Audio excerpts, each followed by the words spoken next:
Olá, gente, tudo bem? Eu vou falar um pouco de direção defensiva de uma forma bem simples, coerente, para com que todos nós podemos ter um entendimento descomplicado, né? A direção defensiva em si só, ela é uma maneira, sim, de você dirigir de forma a evitar acidentes, né? Com conduta, postura, condições operacionais, condições do veículo, do condutor, seguindo as normas técnicas e efeito de comportamento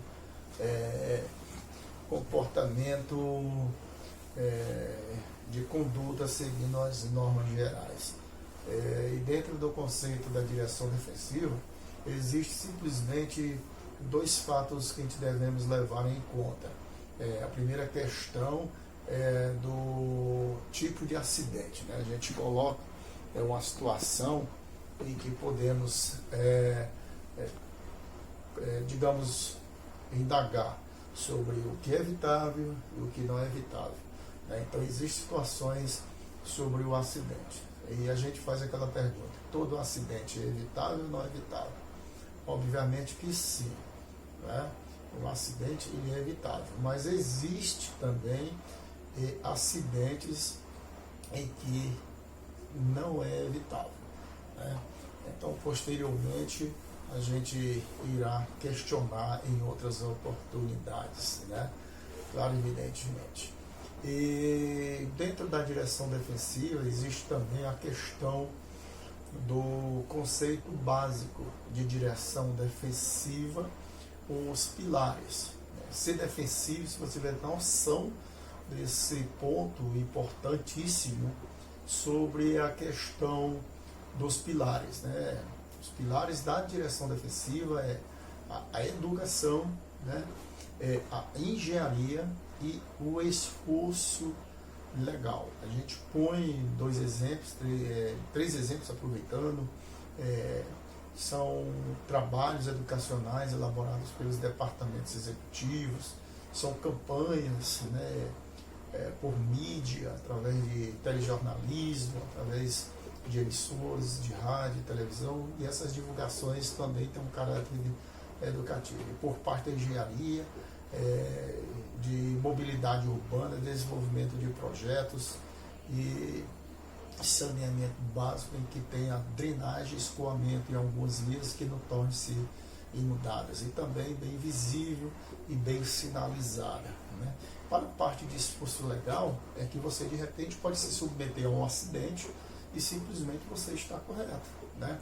Digamos assim, um exemplo é uma sinalização, por exemplo, num cruzamento tem pare e você não parou e você simplesmente colidiu o seu veículo. Digamos assim, será que eu fui imprudente? Será que foi falta de esforço legal? Será que foi falta de um órgão? Então devemos ver os esforços legais nesse caso, né? Se a gente puder fazer o registro, né, que tinha a placa para, de repente quebraram, deterioraram a placa e simplesmente eu me colidi meu veículo contra o veículo. Então existem vários esforços legais, como também existe por parte dos órgãos em relação aos seus fatos, né? Agora, outro ponto interessante a debater sobre esse meu vídeo é justamente sobre o automatismo. Quando se fala de automatismo, é a questão de atos corretos e incorretos, né? Digamos que você tem que seguir uma norma geral de circulação e conduta, você tem que ter um procedimento, a conduta correta, beleza? Então, tudo bem. A partir do momento que eu passo a negligenciar, né, o que diz a norma, o que diz a legislação de trânsito, eu estou tendo um automatismo incorreto para uma conduta diante de uma condução veicular, né? Dois exemplos paralelos aí, para que a gente tenha assim, um entendimento. E para as questões lógicas, obviamente, que é um outro contexto, o ato infracional, ou seja, você cometer infração de trânsito, você não está sendo defensivo. Um exemplo bem básico, a gente coloca, por exemplo, se eu deixar de usar o cinto de segurança, eu não estou me defendendo por si só de uma necessidade proativa que poderá ocorrer na necessidade de uma colisão.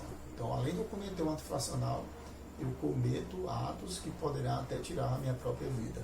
E, por exemplo, alguns casos que já existe a nível de Brasil, como por exemplo abusar do próprio veículo, né? Na manutenção, né? Na revisão do veículo, na utilização do veículo para devidas situações, tipo em que, digamos assim, o exemplo, racha, utilizar o veículo de formas e condutas inadequadas, ou então aquele tipo da coisa, eu saí de casa, eu estou atrasado para ir para o trabalho, eu acelero bem, eu vou cometer vários atos infracionais em questão de meia hora, né? Então essa questão aí também é abordada de um parâmetro interessante, e isso simplesmente é o que mais ocorre no trânsito, a falta de cortesia, né? A falta de cortesia costumeiramente, né? Obrigado, sabemos que não podemos parar em uma pista de rolamento, isso aí faz parte das normas gerais de circulação e conduta, né? Mas ceder passagem, cruzamentos, preferenciais, semafórico, como por exemplo, não só para veículo de preferência ou prioridade, mas ter aquele bom senso, aquele lado solidário, isso faz parte.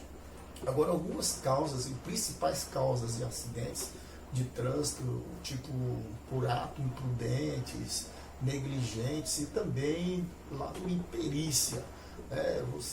Um exemplo pequeno de cada um, aí a gente coloca o semáforo vermelho, né? Sei que está vermelho, eu dou aquela fugidinha, aquela passadinha e colidir ali, um ato imprudente proveniente de um grande acidente. Nós temos aí o lado brasileirinho, é o que vai que dá e terminou acontecendo um acidente. E com relação à questão da negligência, você simplesmente se acomodar, fazer vista grossa para a legislação de trânsito, fazer vista grossa para as normas gerais e fazer vista grossa justamente para o lado da sua questão defensiva, né? E o lado imperito é você ter suposto momento de operação e defesa do veículo, que seja controle,